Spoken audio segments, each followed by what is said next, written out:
తెలంగాణ రాష్ట్రానికి ఆల్రెడీ ఉమ్మడి ఆంధ్రప్రదేశ్లోనే 968 టీఎంసీలు కేటాయిస్తూ జీవోలు ఇచ్చారు. కేసీఆర్ గారి ప్రభుత్వం వచ్చిన తర్వాత ఆ 968లో 946 టీఎంసీలకు ఢిల్లీ నుంచి సిడబ్ల్యూసి నుంచి హైడ్రాలజీ అనుమతులు మేము సాధించినాం. Already you have a right. Chandrababu ఎవడిచ్చేది? 946 టీఎంసీలకు మనకు అనుమతులే వచ్చినాయి కేంద్రం నుంచి. నువ్వు మళ్ళీ ఏదో 1000 ఇచ్చి మొత్తం వాడుకో అంటావేందాను అంటే దీన్ని బట్టి ఏమర్థమవుతుంది? బనకచెర్ల కట్టుకో అన్నట్టే కదా. బనకచెర్ల కట్టుకో నువ్వు గ్రీన్ సిగ్నల్ ఇస్తున్నావా? 946 మనకు ఉండే ఇంకో 20 టీఎంసీలది వార్దా తమ్మిడిహట్టి వార్దా ప్రాజెక్ట్ సంబంధించి ఢిల్లీలో ప్రాజెక్టు పరిశీలనలో ఉంది. దానికి కూడా సూత్రప్రాయంగా కేంద్రం అంగీకరించింది. ఈ 946 కాక ఆ 20కి కూడా మన కాళేశ్వరంకి అనుమతి ఇచ్చేటప్పుడే ఆ 20 టీఎంసీకి కూడా సూత్రప్రాయంగా అంగీకరించిండ్రు. 946 + 20 966 రానే వచ్చే. నువ్వు 1000 ఇచ్చి మొత్తం తీసుకుపోంటావు అంటే బనకచెర్ల కట్టుకోమన్నట్టే కదా. నువ్వు నిన్న మీటింగ్ పెట్టింది ఆపనీకా కట్టుకోమని చెప్పనీకా? ఏమైనా సోయి ఉండి మాట్లాడుతున్నావా? అకల్ నుండి మాట్లాడుతున్నావా? అకల్ కోల్పోయి మాట్లాడుతున్నావా నువ్వు? ఈరోజు మీ పవర్ పాయింట్ ప్రజెంటేషన్లో మీ ఇంజనీరే చెప్పిండు. ఆ సుబ్రహ్మణ్య ప్రసాద్ చెప్పినాకనే సోయి రావాలి కదా. నీకు ఎవడో స్క్రిప్ట్ రాసి ఇచ్చినట్టున్నాడు, తిట్టనీకి వచ్చినావు, ఆ పొలిటికల్ మీటింగ్ కోసం వచ్చినావు. కానీ ఆ ఇంజనీర్ చెప్తుంటే వినన్నా నీ స్క్రిప్ట్ సరిగా లేదు, ఆల్రెడీ 946 మనకు కేటాయించబడ్డాయి, మరి 1000 ఇచ్చి మొత్తం తీసుకో అని అనకూడదు అనే సోయి ఉండాలన్నా వద్దా నీకు? Don't have the basic knowledge లేదు నీకు. ఆ పక్కన ఉత్తమ్ కుమార్ రెడ్డినే చెప్పాలి కదా తప్పని. ఆయన చెప్పడు, ఈయనకు తెలియదా? అంటే ఇప్పుడు చంద్రబాబు సర్టిఫికెట్ కోసం ఈయన ఆరాటపడుతున్నాడు. అయినా నీళ్ళు చంద్రబాబు ఎవరండి ఇవ్వడానికి? చట్టబద్ధ సంస్థలు లేవా నీకు? నీ గోదావరి నది పరివాహక ప్రాంతం లేదా? నీ రైట్ లేదా? అడుక్కోవాల్సిన బతికేంది నువ్వు? ఇంకెంతకాలం చంద్రబాబు మీద ఆధారపడి బతుకుతావు? ఎందుకు అడుక్కుంటున్నావు చంద్రబాబును? Already you have a right. ఇప్పుడు దాంట్లో కేసీఆర్ గారు ఒక లెటర్ రాసిండ్రు. ఇది 2/10/2020. ఇది కేంద్ర జలవనరుల శాఖ మంత్రి షెకావత్ గారికి ఇది బెట్టు బాబు కేసీఆర్ గారు రాసిన లెటర్. ఇది official document. As a chief minister union water resource మినిస్టర్కు కేసీఆర్ గారు రాసిన లెటర్. దీంట్లో I read out the page number 13.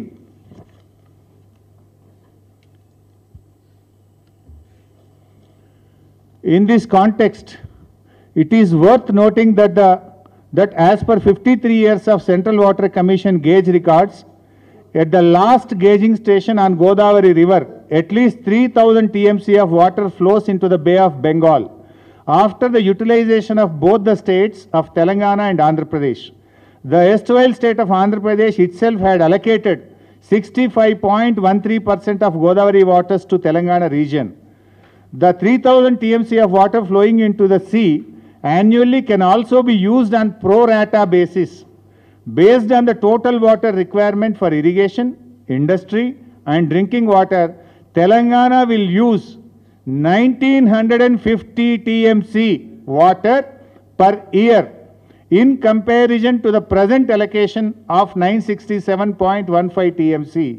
The additional water will be required for meeting the water requirements of more than 1 crore population of mega metro city of Hyderabad, which also has 35 to 40 lakh migrant workers. The needs of Hyderabad city are growing due to the expansion of IT and pharma industries and the growth of its urban agglomerations. I request you to include the allocation of water issue raised in this letter as agenda items of the second meeting of Apex Council. So ఇంత స్పష్టంగా కేసీఆర్ గారు గోదావరి నదిలో మాకు 963 టీఎంసీల నీళ్లు కేటాయించారు. అయితే దీని తర్వాత కూడా 3000 టీఎంసీలు సముద్రంలో కలుస్తున్నాయని సెంట్రల్ వాటర్ కమిషన్ లెక్కలు చెబుతున్నాయి. ఆ 3000 టీఎంసీల్లో కూడా ఇదే ప్రోరాటా ప్రకారంగా మాకు 1950 టీఎంసీల నీళ్లు కావాలి.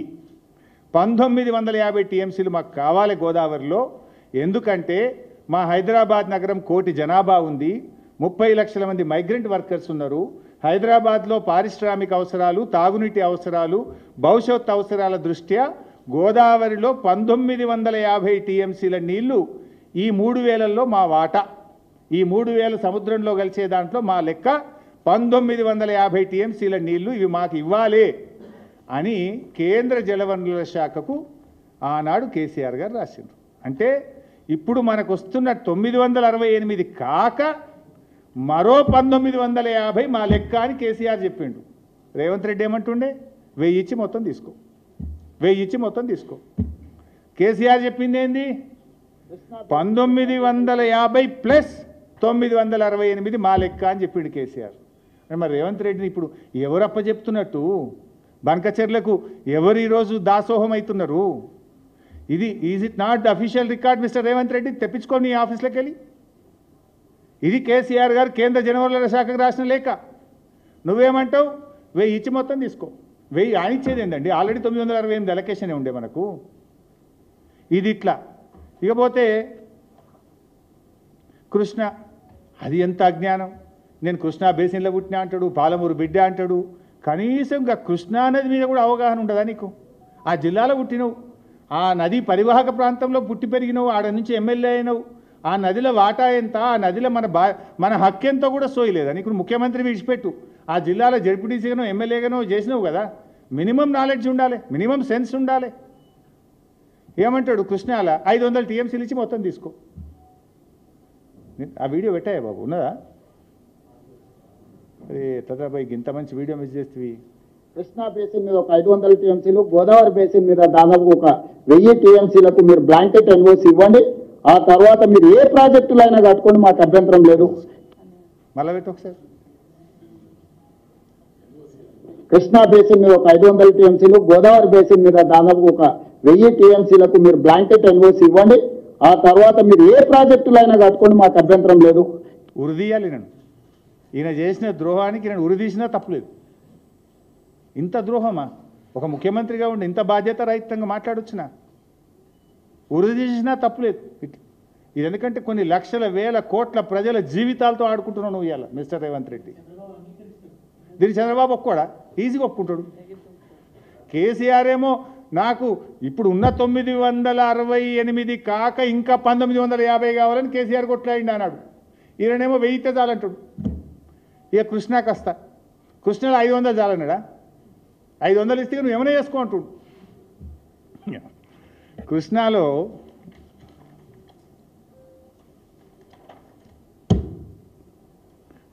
కేసీఆర్ గారు ఆయన పాపం ఆయన ప్రతి క్షణం నీళ్ళ కోసమే పోరాటం చేసిండు. ఆర్డీఎస్ కోసం పాదయాత్ర చేసిండు. సాగర్ ఎడమ కాలువ మీద పాదయాత్ర చేసిండు. ఆయన పోరాటం వల్లనే ఆ రోజు సాగర్ ఎడమ కాలువ మీద లిఫ్ట్లు ప్రభుత్వం మెయింటైన్ చేయాలి. అంతకుముందేమో కుడి కాలువ లిఫ్ట్లన్నీ గవర్నమెంట్ మెయింటైన్ చేస్తుండే, ఎడమ కాలువ లిఫ్ట్లన్నీ రైతులు చేయాల్సిన పరిస్థితి ఉండే. కేసీఆర్ పాదయాత్ర తర్వాత అప్పటి సమైక్య ఆంధ్రప్రదేశ్ ప్రభుత్వం దిగొచ్చి ఎడమ కాలువ లిఫ్ట్లు కూడా కుడి కాలువ వల్ల ప్రభుత్వమే మెయింటైన్ చేయిస్తుంది అని పోరాడి సాధించిన వ్యక్తి కేసీఆర్. అణువు క్షణక్షణం నీళ్ల కోసం తప్పించిన వ్యక్తి కేసీఆర్. నువ్వేమో ఏమీ తెలియదు, నీకు అజ్ఞానంగా అప్పనంగా నువ్వు మాట్లాడుతున్నావు. ఈరోజు కృష్ణా బేసిన్లో ఆ రోజు ట్రిబ్యునల్ ముందు ఎంతో పోరాటం చేసిండు కేసీఆర్ గారు. మన రాష్ట్రం ఏర్పడ్డ తొలినాళ్లలోనే బ్రిజేష్ కుమార్ ట్రిబ్యునల్ ముందు మన రాష్ట్రానికి 750 టీఎంసీల నీళ్లు రావాలి అని బ్రిజేష్ కుమార్ ట్రిబ్యునల్ ముందు మన రాష్ట్ర తరఫున వాదించినాం మనం. తర్వాత సెక్షన్ 3 కోసం పోరాడిండు కేసీఆర్. కృష్ణాలో మనకు తాత్కాలిక ఒప్పందం ప్రకారంగా 299 ఉన్నాయి. ఎందుకు 299 వచ్చింది? అది కాంగ్రెస్ దరిద్రం వల్లనే. ఉమ్మడి రాష్ట్రంలో ఈ కాంగ్రెస్ వాళ్ళు తెలంగాణ ప్రాంతంలో ప్రాజెక్టులకు కేటాయింపులు చేయకపోవడం వల్ల, ప్రాజెక్టులు కట్టకపోవడం వల్ల ఆ రోజుకు అవసరమైన నీళ్లు 299 కనుక మీకు గింతే ఉన్నది, ఇప్పుడు మందమైతే ఇది తీసుకోండి పర్మనెంట్ అవార్డు వచ్చేదాకా నిర్ణయం జరిగింది. ఆ పాపం కాంగ్రెస్దే. సరే, ఆ దానిలో పూర్తి వాటా రావాలని ఫస్ట్ రాష్ట్రం ఏర్పడ్డ నెల రోజులకే ఉమాభారతి దగ్గర సెక్షన్ 3 కింద కంప్లైంట్ చేసినాం. తర్వాత గడ్కరీ గారి దగ్గరికి వెళ్ళారు. తర్వాత ప్రధానమంత్రి గారి దగ్గరికి వెళ్ళారు, వినకపోతే సుప్రీంకోర్టుకు వెళ్ళారు. సుప్రీంకోర్టులో వేసినప్పుడు షెకావత్ గారు అప్పటి జలవనరుల మంత్రి మీరు విత్డ్రా చేసుకోండి సెక్షన్ 3 కింద ఆర్డర్ ఇస్తాము అంటే సుప్రీంకోర్టులో విత్డ్రా చేసి సెక్షన్ 3ని కేసీఆర్ గారు సాధించారు.